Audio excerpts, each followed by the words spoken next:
AP హోంమంత్రి వంగలపూడి అనిత విపత్కర పరిస్థితులు నెలకొన్నప్పుడు బాధ్యతల నిర్వహణలో చూపుతున్న చొరవ, బాధితులకు బాసటగా నిలుస్తున్న తీరు అభినందనీయమని ఉప ముఖ్యమంత్రి పవన్ కళ్యాణ్ అన్నారు. నిన్న వేకువజామున సింహాద్రి అప్పన్న ఆలయంలో ప్రమాదం జరిగిన విషయం తెలియడంతో మంత్రి అనిత హుటాహుటిన ఘటనా స్థలానికి వెళ్లి సహాయక చర్యలను దగ్గరుండి పర్యవేక్షించారు.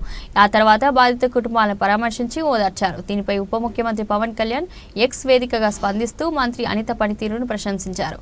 ప్రజా జీవితంలో ఉన్నవారు ఏ సమయంలోనైనా స్పందించడం కాదు, శోకంలో ఉన్నవారికి సాంత్వన చేకూర్చాలని మంత్రి అనిత ఆ విధంగానే స్పందిస్తున్నారని కొనియాడారు. సింహాచలం దుర్ఘటన విషయం తెలియగానే తెల్లవారుజామున 3 గంటలకే ఘటనా ప్రదేశానికి చేరుకుని పరిస్థితులు సమీక్షిస్తూ అధికారులకు దిశానిర్దేశం చేశారన్నారు. మృతులు క్షతగాత్రుల సంబంధికులతో ఆమె మాట్లాడి ఓదార్చారన్నారు. ఇటీవల పహల్గామ్ ఉగ్రదాడిలో మరణించిన చంద్రమౌళి కుటుంబానికి మంత్రి అనిత వెన్నంటి ఉండి మనోధైర్యం ఇచ్చిన విషయాన్ని గుర్తు చేశారు.